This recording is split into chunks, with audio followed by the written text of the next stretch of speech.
Mike Perschon. Mike was born and raised in Alberta Prairies. He grew up in the wasteland, aka Medicine Hat, where he's represented as a road warrior. First on a 12-speed mountain bike, and later in a matte black 72 Celica. Mike always wanted to be a filmmaker, but he had a high school guidance counselor who didn't know where to send him to become the next Uwe Boll. So he ended up becoming a minister. That lasted about 15 years until his reputation as a heretic forced him to the world of academia. That's true. Yeah, that's full of that. Mike made the career change in post-secondary education 4 years ago, a move which is simply a day job to pursue his writing habit. Mike is currently finishing up his PhD in comparative literature, and he's completed his dissertation on steampunk 2 weeks ago. And he's waiting to undergo his final oral defense. When he isn't running tabletop RPGs or teaching his kids to play Pokemon, Mike is a full-time English instructor at Grant McEwen, where today's talk on Godzilla originated, and his argument and analysis skills.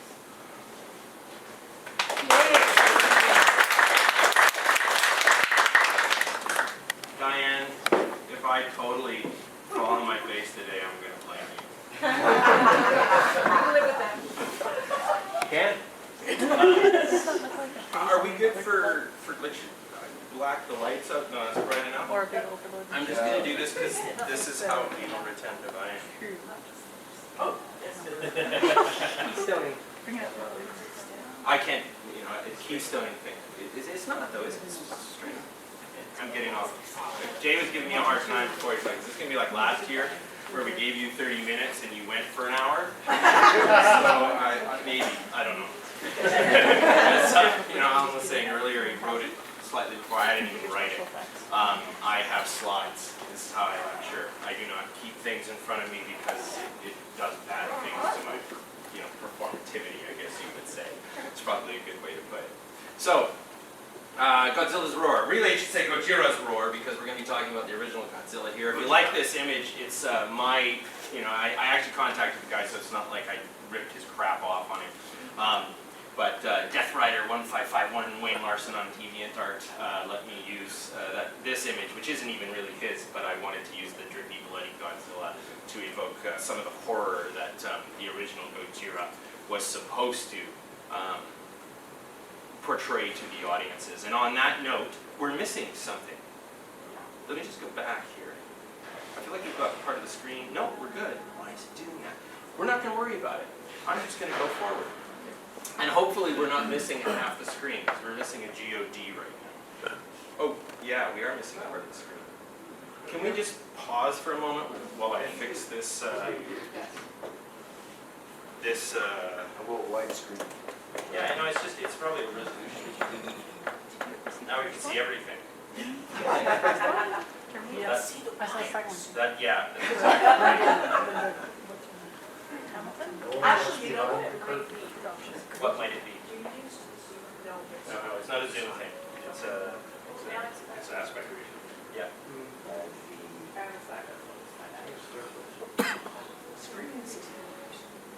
I just wonder which one's going to win us the prize. What? For whatever reason. I just wrote film crap in my bio. In the back of the hospital. Why? I don't know. No. Because they made me write a bio? Let me see what it says. Oh, yeah. Apply. Sorry? Actually, yeah. You have to Click apply. move it and then apply. Okay, I'm sorry. No, it's just I know I'm in a room with people who are far superior to me. That's a terrible idea. And yet they're not stepping I forward. haven't started. Yeah, at least we got the Oh whole no, screen. Now is that? I got a bio because I write a feature. I write features. Yes. I love that. Reverting in 2 seconds. I have to do this in front of like students. I have a room full of 30 people who know computers. That's a lie, by the way. Anyone who says the next generation knows computers better than mine, that's a bit of a lie because my students, I was talking about this earlier, my students can't find their syllabus online. They come to me the whole I didn't know what. It was on the thing that was on the know how to plate there.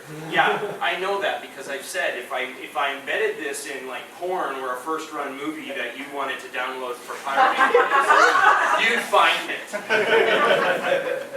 Put it on BitTorrent. All right, let's try this again. The full You could say something. There we go. All right. Filming on the video should be very small. Every Godzilla movie starts with 臨 that. 時ニュースを申し上げます。臨時ニュースを申し上げます。本日15時30分、東京都福島サンドシッピングから到着した巨大生物が地域を縦断し、今回建物の方面に進行中です。近所住民は直ちに避難してください。さらに、港に建物の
at the beginning of a movie sequel to a film series, always sunset on 3rd Street.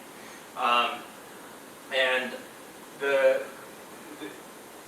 you know, it's sort of surreal nature to it, but it allows us to see Godzilla in the way that the original Japanese audiences would have. Because with our eye for sophisticated special effects, our expectations for what this is going to look like, it's very hard for modern audiences to go back and take a look at the 1954 film and see anything more than the rubber-suited monster. There are other reasons for that that have nothing to do with special effects.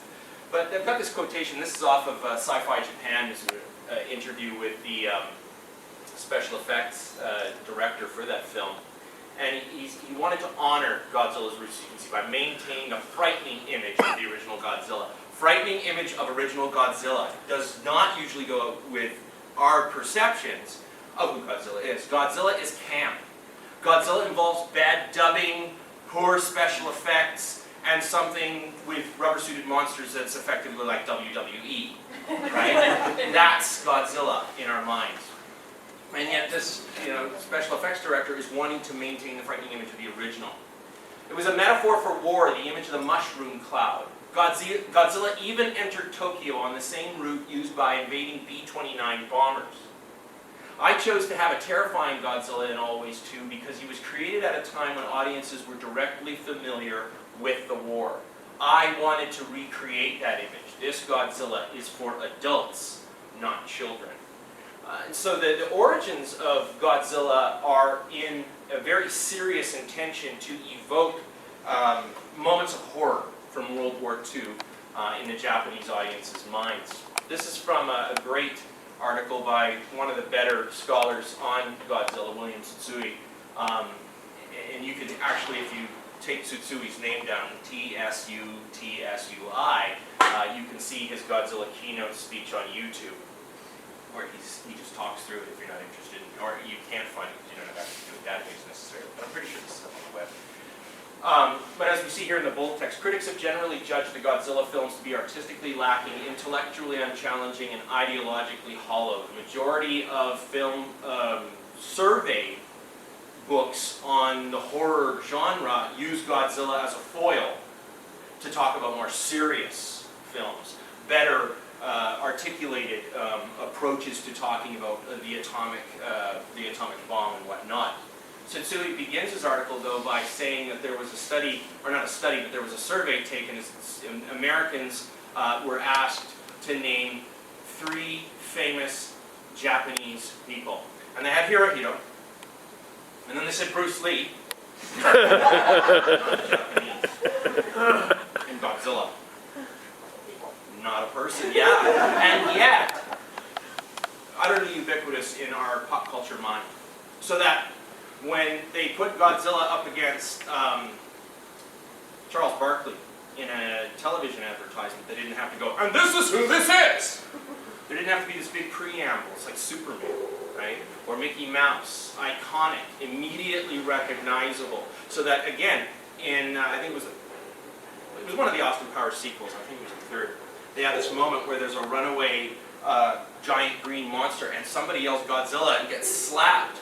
Because he's like, we're not allowed to say it's Godzilla because then there'll be a copyright infringement. And Toho is infamous for being a bit money-grubbing when it comes to their best icon.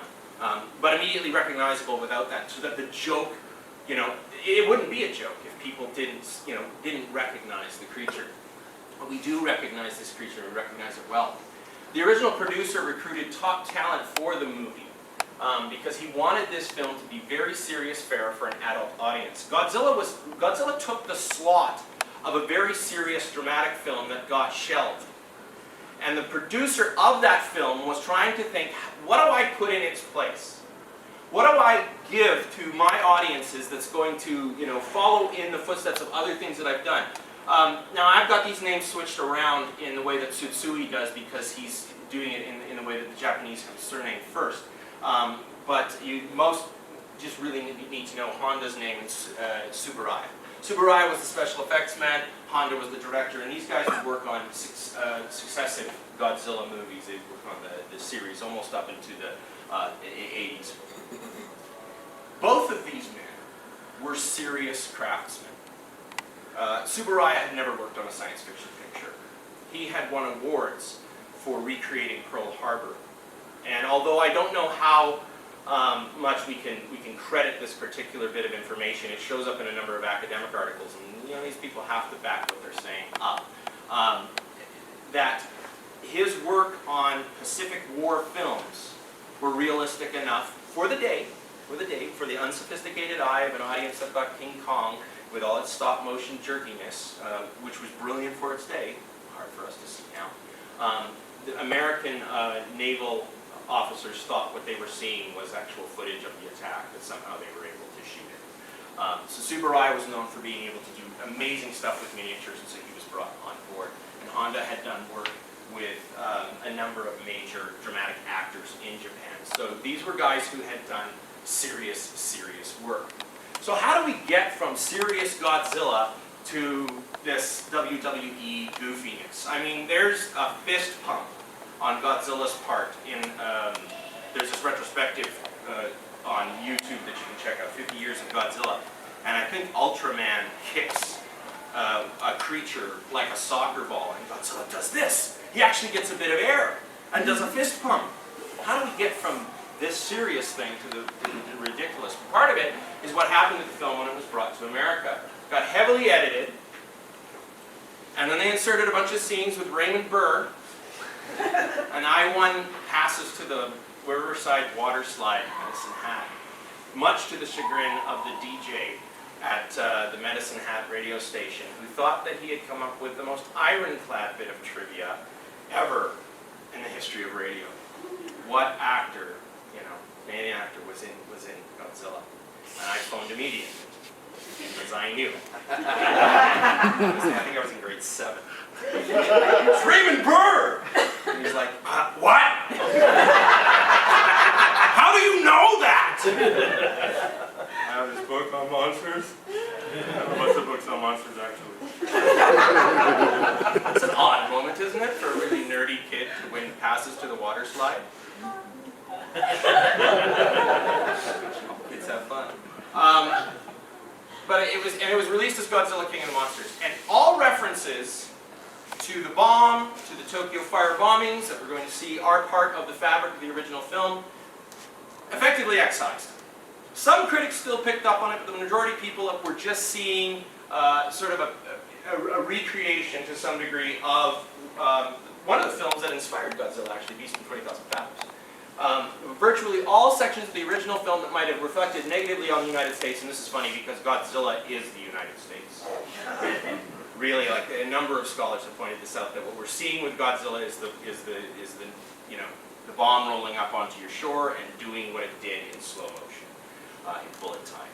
Highlighted Japanese resentments arising from World War II are explored the nuclear issue in any depth, were excised or otherwise neutralized. And this was the version we had up until the 21st century. Here in North America, it's very hard to get hold of the original film and see it. You could read about it in other books, but the books had the information somewhat wrong. They said it was Toho's original intention to have an American release with an American actor. They had body doubles. It's seamless in some scenes. The way that they cut it together, it really feels like Raymond Burr was supposed to be in the film. So that even though the guys were chop artists, they were artists of a type. But Toho never intended that. That was an afterthought. They sold the movie over, you know, and gave it over to these guys to do with it what they would. And so people really responded to it with that same attitude that Beast from 20,000 Fathoms was. The problem with a movie like Beast from 20,000 Fathoms, and by the way, that craptastic 97 or 98 Godzilla film that we were subjected to here in North America with the really svelte Godzilla, they put him on a really serious diet, I guess, for a while, and got firm on his glutes, is this movie. It's really a remake of The Beast from 20,000 Fathoms, and a number of Godzilla fans have said, if you'd have just called it that, we might not have been so angry. It's alive! You should see the previews for this.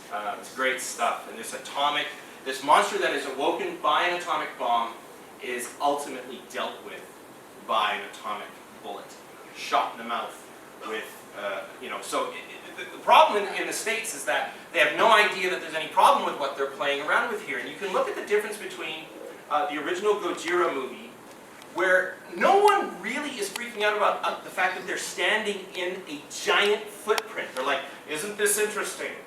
Some creature from a long time ago, what have we here? And then somebody steps into the footprint with a Geiger counter, and it goes off, and everyone loses it. Why? Because in Japan, a Geiger counter was a memory, a real memory. A memory of, potentially for some of the audience members, standing in a test facility, having someone make sure that you were clean. In America, it's an oddity. It's a way to let people know we're dealing with that mysterious substance, atomic energy, that they didn't really know anything about and did pretty much whatever they wanted. You know, if you were hit by an atomic ray, you begin to shrink. All sorts of different reasons. So the American response is it's camp. It's the monster thing. And Toho had an opportunity, and they ran with it. As they went further along in the series to bring in more and more monsters, I often think when I look at this image that what we're seeing is the genesis of Pokemon. Collect them all, or catch them all, or whatever it is that Jesus has to do. Yeah, Mothra's beautiful. Mothra's interesting.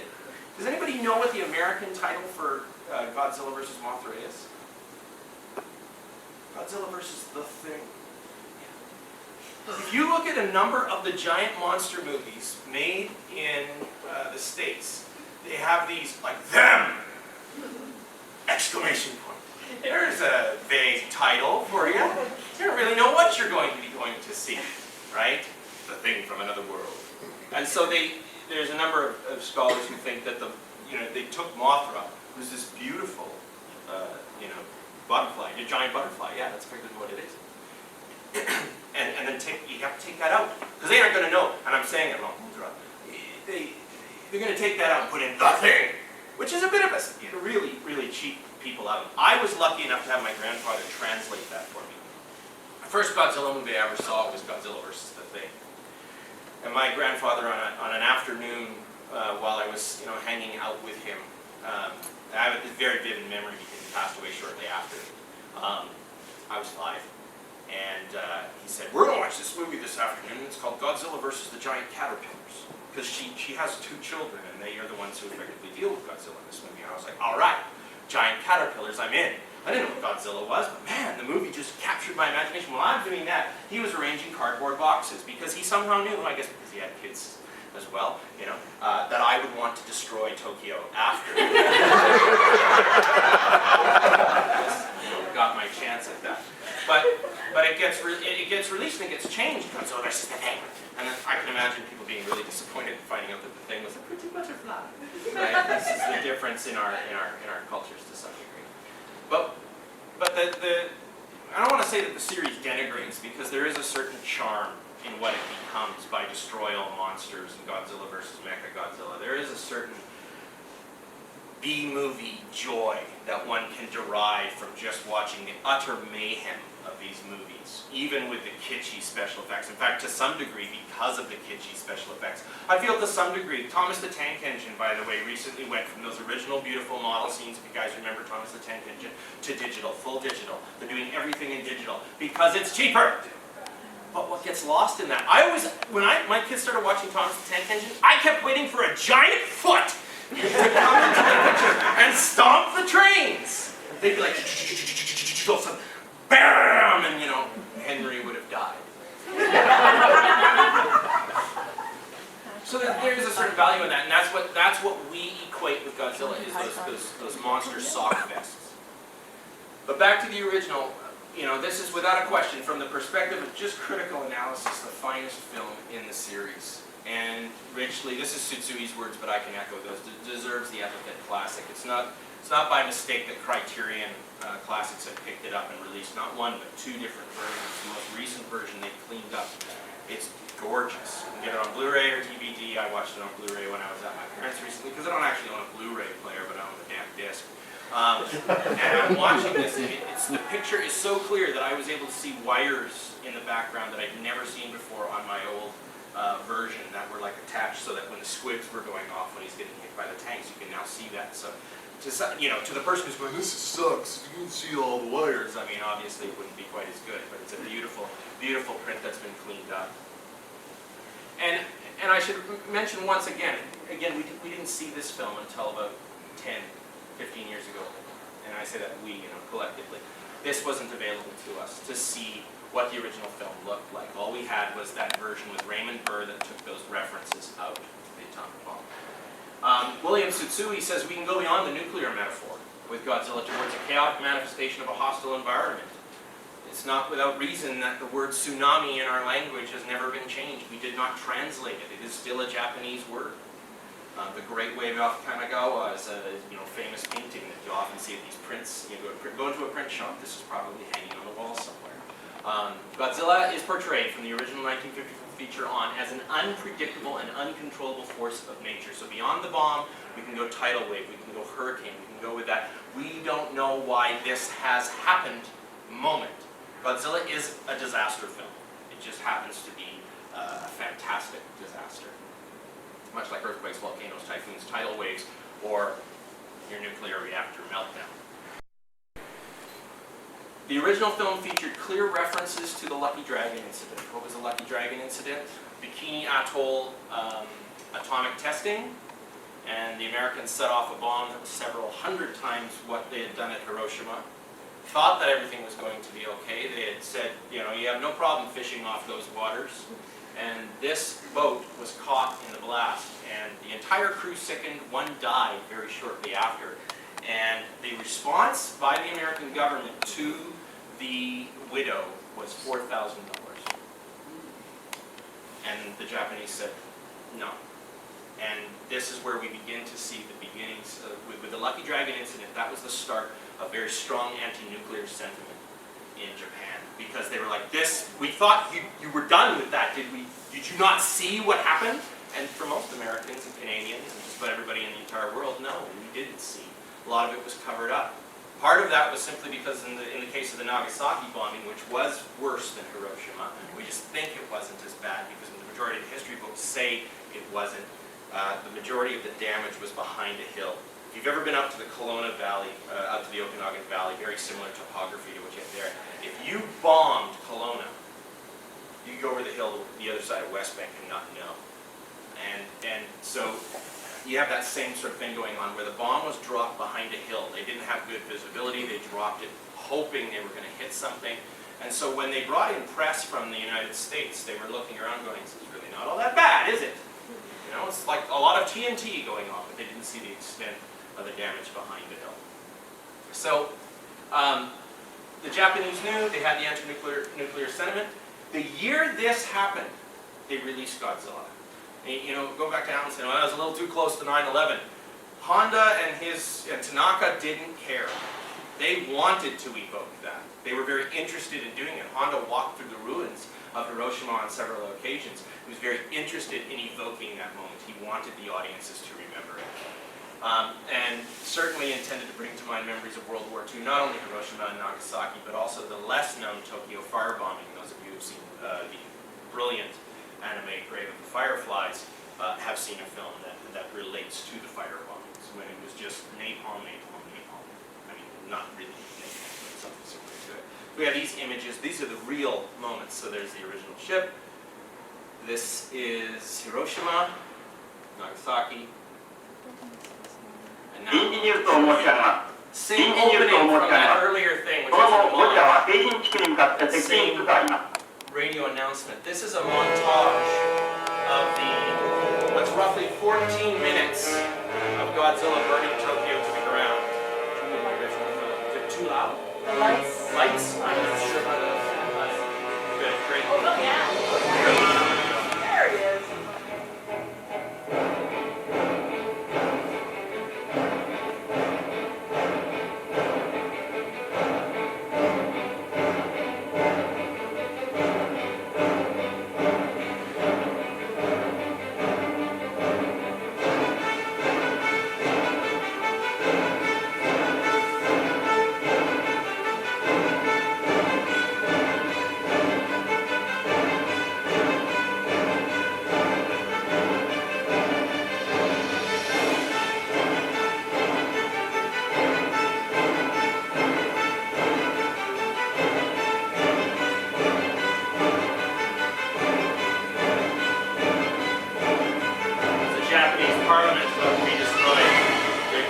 Cheered. It was the only time that there was levity in the early screenings.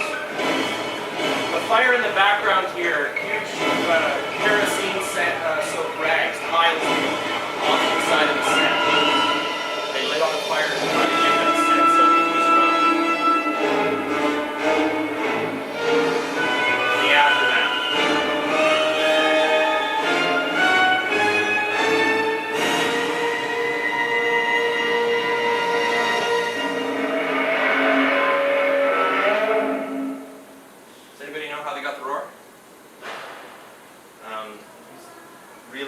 Cello strings. Drag a rubber glove across it. That was done by the composer of the music. He was given the task of coming up with the roar, and they tried a number of different things, and he did that, and they slowed it down. And that's how we got Godzilla's roar. We respond, as I said before, with that certain level of this is campy, this is silly, this is goofy. And Tsutsui notes, one fact is certain, contemporary reports. I didn't know this, but I suspected this. I'd read it somewhere else before, but it was that sort of thing where I was trying to tell people I can't substantiate this. And I was thankful to find Tsutsui's article a few years back and note this. One fact is certain, contemporary reports stated that Japanese audiences in the first theatrical run of Godzilla were generally somber, watching a film with the gravity that its makers had intended, and remember sobbing or leaving the screen in tears. Why? Because it looked like something that really happened. And with that whole opening of the Lucky Dragon incident, they were using the atrocity of the day to speak about it in a fashion that was a sort of sideways view. It's very difficult to talk about something when it's still that raw. And yet Steven Spielberg was able to release War of the Worlds within a year or so after the 9/11 bombings, evoking a number of images from that gave a sense of horror to audiences. People would say, the movie disturbed me and I can't tell you why. I don't know, maybe it was the moment with Tom Cruise where he's washing skin, like, you know, the skin of people who've been vaporized by this thing. He's got ash all over him and he realizes it's people. Remember, people came back from 9/11, having been out in the streets, and they realized the ash that was on them was not only building, but people. And that moment of horror, very, very real horror. But you can't show that. You look at the movies that got made about 9/11 right after the event, and you have Oliver Stone's World Trade Center. a film which is remarkable in its success, if for no other reason than it features a lot of really close-up camera shots of Nicolas Cage just talking, and people seem to like the film. I think that's amazing. But it didn't show the spectacle of 9/11, which is what the news had given us over and over and over again. They actually excised, to some degree, the human element. If anyone's ever seen the falling man image of this guy who took a dive out of the building. And it was held up as an idea of American individualism by people on the web. That's how it was talked about, was that this guy chose the way in which he was going to die. It's an interesting study of how we receive image, because the guy who shot that fall shot at high speed, and all of the other images are not as graceful as the iconic falling man image, which makes it look like he did a swan dive and stayed that way until he hit the ground. Far less dignified. But it was seen as a human moment in something that had been reduced to statistical, this is how many people died, that sort of thing. Here are the buildings, watch the buildings fall. Again. Here's the plane hitting the building. Oh, we've got a person. Now, we don't want anybody to see that. It was yanked from news sources, and the only place that you can find falling man images is on the World Wide Web now. But these scenes of destruction were supposed to bring to mind an event, and I use 9/11 for obvious reasons, one of the more recent big atrocities, and a North American one at that brings things closer to home. But it's also a way for me to talk about how, I'm just going to skip this stuff because I don't want to go on ad nauseum about the atomic bomb. I think it's relatively obvious that Godzilla is a metaphor for the atomic bomb. At one point, I should note, I'll just digress briefly. Stephen Reifel, who's done some really good work, he actually does one of the commentaries on the new Criterion version of Godzilla, of Gojira. Godzilla is more than a living nuclear bomb. Its prehistoric heritage suggests an ancient life force, a conduit to Japan's past, perhaps even to those killed at Hiroshima and Nagasaki. This got played with in one of the Godzilla films that was made in the 90s. There's if you want to, and I'm going to talk about this later, but there's a really great giant monster series that was resurrected from one of the hokiest giant monster series, and it was Gamera, a giant turtle that can fly by rockets out of his rear end. And he's been, Mystery Science Theater took their shot at him a number of times. But Gamera was resurrected with another sort of franchise in the 90s, and the guy who was responsible for it, it's fantastic because I don't think this isn't fantastic, I'm not a sadist. But one of the things you rarely see in early Godzilla movies is anyone dying. Aside from Gojira, where you actually see the effects of Godzilla's mayhem. You have a mother with her children saying, we're going to be reunited with your father soon, and there's this moment of, oh no, this is awful. You see people actually burned by the ray. Later on, you don't see this. You just see buildings destroyed. It's a sort of extrinsic level of damage, not an intimate one. With Gamera, they were showing that even if your heroic giant turtle shows up and starts stomping around, there's going to be really bad collateral damage. So there's a very serious edge to these still fairly B movies. And that guy was tagged to do one of the 90s Godzilla films that features Mothra and King Ghidorah, and one of the only times that King Ghidorah gets to be a good guy. He's the three-headed dragon. And the explanation for Godzilla in that film, they just totally went away from any continuity. They said the reason Godzilla exists is he is a manifestation of all of the angry dead, the ghosts of the Pacific War. I'm like, that's great. But they don't do anything else with it because, they're not supposed to. Just more monsters, please, and the smashing and the death. Come on, get off that serious stuff and get back, what do you think we're talking about here? And, I can imagine the guy saying, maybe the way that the franchise began. I completely lost my thread, didn't I? Okay, yeah, I got it again. So talking about 9/11, talking about how Godzilla is looked at in North America, look at the pedigree of giant monster movies in North America, aside from King Kong, okay? Look at the way Godzilla was when, the great powerhouse behind Independence Day took their swing at Godzilla. There are so many ironies to that Godzilla film, like blaming the French for the atomic testing that creates Godzilla. Now, granted, the French were one of the few countries testing bombs in the 90s, But go on YouTube. There's a thing that they have this someone set up where it shows the globe and every bomb that's ever gone off. You know, the two that were actually used in war, and then all the other ones that were just tests. And it starts out is they give musical notes and colors to each country. And it's great. No, it's really great. It seems like it would be hokey, but it is creepy. You get far enough into this, and all of a sudden you get chills because you're like, you gotta be effing kidding.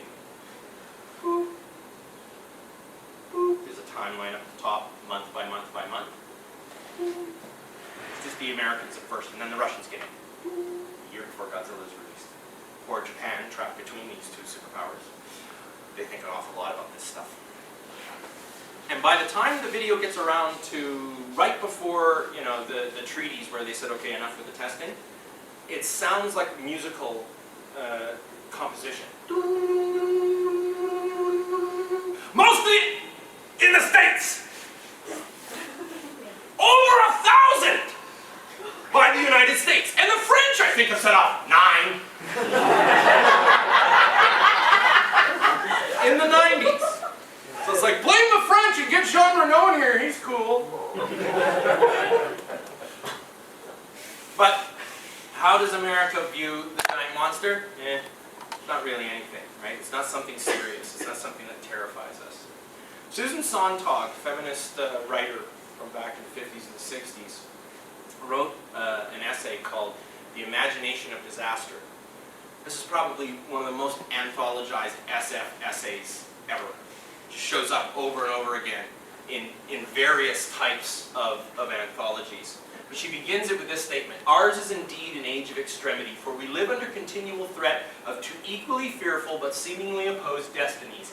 Unremitting banality, utter boredom, and inconceivable terror. And how do we treat this? We entertain ourselves. We anesthetize ourselves to the atrocity of the world that we live in by escapism." And that's, I'm not trying to downplay that. I'm speaking with Sontag's voice at this point, because I love escapism. But she says, we've got these poles. I'm really bored. And you step out your front door and you remember, in her day and age, that the commies are out there and they've got the bomb. We could die. And you're terrified. What do? I'm going to the movies. Because then you can escape that. And then you go to the movies and you see a movie like Them, or The Beast of 20,000 Fathoms, or Godzilla, and they show you something about atomic stuff, but we can save the day, usually with atomic energy. And so it's really not so bad, and so long as, we've got the bomb and everything as well. She ends this essay, it's quite long, and I'm not going to go into everything that she talks about. She says, we've got these two poles, and we try to deal with them with this escapism. But she says that the imagery of disaster in science fiction, even in movies like Godzilla, is an emblem of an inadequate response. Because we're able to go, and even in the case of Godzilla, which is quite serious, evokes all this really horrific stuff, but at the end they pull it out of, they pull it out of the fire, right? The scientist dies for mankind and kills Godzilla in Tokyo Bay, and all is well. Everything is okay. And there was a happy ending. That's right, there's a happy ending. And this is what's called, because the academics always have to come up with something less, obvious than happy ending. We're not allowed to say anything normally. I said ostensibly to my son the other day. He says, Dad, what are you saying? I'm like, well, it's another word for supposedly. Why wouldn't you just say he's 6? Why wouldn't you just say supposedly? I said, because I'm a professor. I can't say anything like everybody else, Traditional science fiction, this is Susan Napier, building on Sontag's article. She's talking about the Japanese imagination of disaster. She goes from Godzilla to this movie called Japan Sinks, which has been remade recently. It's basically the day after tomorrow, made by the Japanese years before, anybody did it over here. And then Akira. And so she talks about the idea, somebody else's idea, it's Andrew Tudor's idea, of secure horror. Not like The Ring. The Ring is not secure horror. You get to the end and she's still out there. Secure horror is when it's been dealt with and it's clearly been dealt with. You're horrified while the film's going on. The imagery might be stark or difficult for you to process, but then at the end, it's all okay. Everything turns out okay. And she says that this is a fundamentally optimistic genre in which it is possible to imagine human intervention. Yeah, what's going on? We should have left town a little bit earlier, right? Scene from Cloverfield. Go, go, go, go, go, go, go! What film is that found footage first person? Shaky cam, make you vomit.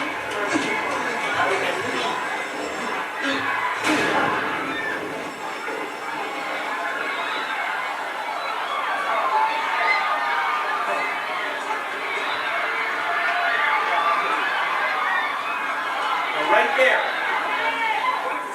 is the location of 9/11. All that smoke, skyscrapers, watch for some of that stuff.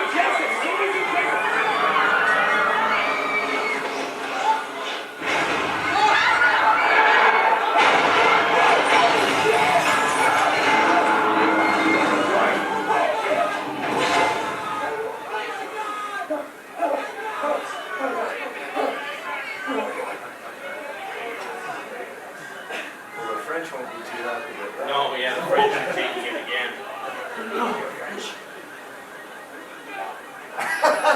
I know. You guys with the cell phones, but isn't it the truth? This next shot especially. Tower comes down. Did you guys see that? By another one. And a wall of dust again. Three. So that everyone's forced to run inside. A number of people, whether or not you think Cloverfield is a very good film, I'm not sure it's a great film. A number of people said that they found it disquieting. They thought that was odd because it was a giant monster movie, and they never thought they would feel that sense watching a giant monster movie. It was post 9/11. America now had an image that was horrific enough for it that if you evoked it, it wouldn't matter how ridiculous your plot premise was, you'd still have that moment of awe.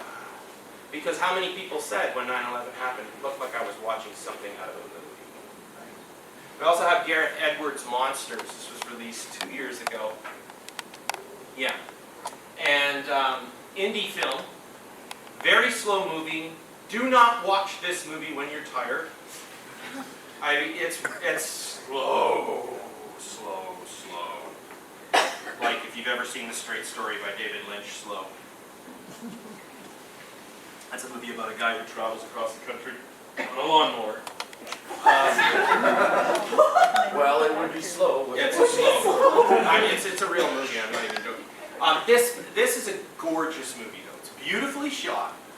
The couple in it are a husband and wife. Their dialogue is primarily improv. Almost every other actor in the movie are actual locals in Mexico. They're talking to real people. Often just engaging them in, they're talking about getting gas for the vehicle or what have you, renting something to go out into the jungle, this sort of thing. Premise of the film is that space debris landed in this section right here, right conveniently, between the United States border and Mexico. Okay? Aliens are now here, and we don't want them to get here. We don't want aliens getting across the border. Illegally? Now we've got 2 Americans who have to get home, and they can't because this whole area has been quarantined. So now how do they get home? On foot. They have to take the journey that anyone wanting to get from Mexico to the United States to a better life has to take. And when they get to the border, it's a freaking concrete containment wall. And you're like, how are they going to get across? But when they walk up, they walk right through this gap in that line. Because they're Americans. They wouldn't have any problem getting across the border at that point. And at the very last moment of the film, you finally get to see the monsters. You spend the whole movie just getting little glimpses. And very, off-camera evidence. And what's fascinating about this, as Gareth Edwards said, there's a lot of stuff in there that isn't special effects. A lot of the damaged buildings you see, those are just buildings in Mexico. That's not a giant monster. That's poverty. So big statement being made here using giant monsters. And what did the giant monster fans who want that WWE moment do? They totally ripped this film a new one. They went over and over again on how it sucks. Go on Amazon and check the reviews. 1 star, 1 star, 1 star. It's boring. The monsters aren't in it. Why would you call a movie Monsters when there are no monsters in it? These are the monsters. The way these two treat each other through the whole film, they are just awful to each other. She's a sort of Paris Hilton-esque figure. He's a jerk. And they just butt heads through the whole movie. At the very end of the movie, we get to see the monsters. I'm not going to spoil that moment for you because it is beautiful. Really? I want You want me to to see the spoil it? monsters. Later, privately. Okay, Barb, I'll tell you afterwards. It's gorgeous. And keep in mind when you watch it, if you don't like the special effects, the guy did it in his living room. So you want to keep that in mind. And then we've got Gamera 3. I'm going to take the sound down because I don't really need it to be up. This gives you the whole sock fest thing. You still get to have full-on anime-style looking monsters beating the crap out of each other. It's awesome. And then you have a story of a little girl whose parents died because when in one of the earlier Gamera films, Gamera's stomping through the city and he inadvertently just walks right through their apartment complex and kills her parents. She's out in the minivan watching this happen. She grows up with a hatred for this creature. And when she's given the opportunity, when she finds this mystical egg, you have to sort of leave all that out of it. But she says, now I'm going to take revenge. And this creature plays on her desire for revenge and becomes the creature that's going to fight Gamera at the end of the film. So it's this great commentary on revenge and how the cycle of violence will never end if we can't say, it's okay, I forgive you. The cycle of violence is perpetuated, and that's the subtext of this movie where you've got, you know, a full slugfest going on. And it has, I think, one of the best endings in the kaiju genre. That's the Japanese giant monster word. I had to go with the fancy word at least once to retain my professorship. Because it ends ambiguously. You go from that moment of secure horror, Cloverfield doesn't have it. Monsters doesn't have a moment of secure horror. In fact, the opening, I'm not going to tell you, because it'll ruin it. I'm going to tell Barb. Pay attention to the first 2 minutes of the film. Real close attention. This film ends, and this will not ruin your experience of it at all, with Gamera standing in those flames, resolutely waiting for an army of flying creatures to come and attack him. And it's almost like we know the world is going to end. And Gamera's response is, okay, well, I'll go down and fight. That's just an interesting. I was watching it on the iPad because my wife hates these movies, so I have to watch them like in the night with the headphones on. And I'm watching this, and like, this is gonna be an awesome fight. And then it just ended. I was like, that's awesome. This brilliant. Some other things you might want to look out for: a Korean film called The Host. You can Google it on the web to get the big subtext. This is a trip, because Korean film is not like Western film. You will go from moments, they're in a shelter area where, you know, they're mourning the dead of this creature's attacks. And this family whose little, girl is lost, they're all standing there and they're weeping. And then they start to fall over each other in an almost slapstick fashion. And you can't tell if you're supposed to laugh or cry at this point. And I've been told by somebody who knows a bit more about Korean film than I do that, yes, absolutely, you should be laughing at that point. I'm like, really? We're supposed to go from sobbing about the deaths to laughing at the yeah, you are. Oh, okay. So it's just ridiculous. There are points like there's this girl who's an Olympic athlete with the bow, and the creature's charging towards her, and she does this, heroic moment, like, go ahead, Orlando Bloom, try and top this one. And she just pulls back and she's waiting. She misses. And you're like, what? Because the Koreans are like, we live next door to psychos. So we understand how effed up life really is, and we will reflect it in our movies. Life isn't as planned and pretty and put together as you hope it is. It's messed up, and this movie is incredible. It really is. It's if you're looking for something really serious, but that has a bit better pacing than, say, Monsters, you want to go with The Host. This is an anthology. There are 2 of them. The Kaiju. Edited by Robert Hood and Robin Penn. I gotta say, I think that's the same person. Robin Penn name and Robert Hood, Robin Hood. Like, I look at those names over and over again and I'm like, I just can't believe there's two people who, you know, I think those are pen names. I think it's like, how'd you come up with another editor so that I could get funding, so I made one. I don't know. Don't quote me on that. Hiroshi Yamamoto, who wrote the Stories of Ibis, which is great cyberpunk. Great cyberpunk.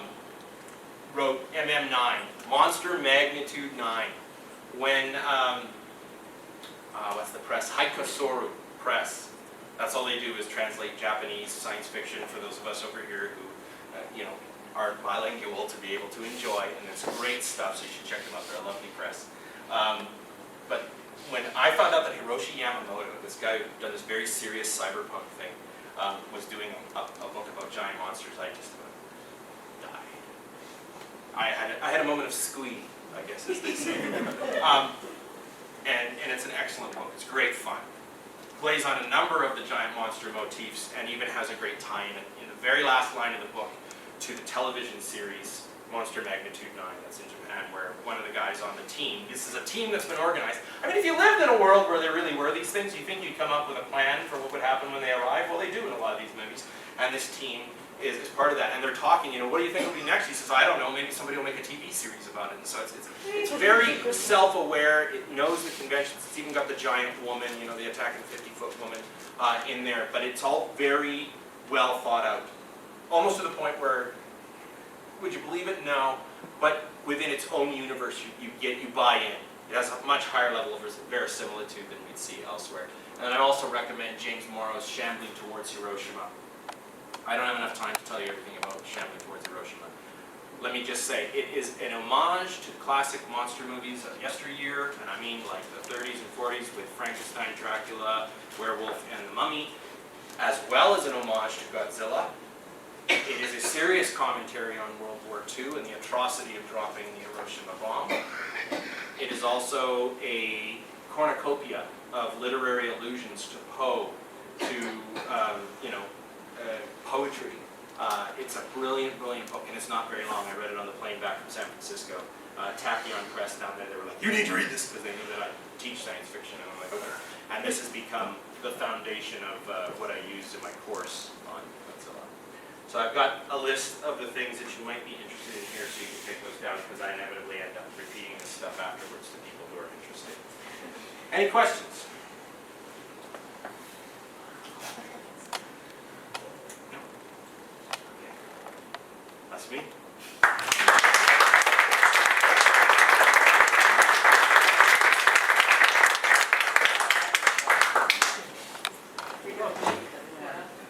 That's where I guess. And thanks for coming. Just a lot of time. Take a look over this auction items. Make sure to bid on them. And many thanks to Jerry Jenkins for supporting, for supplying the projector at the last minute.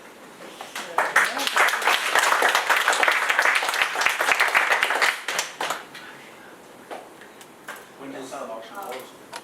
And you can also find Brandon and I online at comicsblog, which is comicsblog.com, or on Twitter at blog.comics. Our only other mandate really is positivity and improving the discourse about comics, pop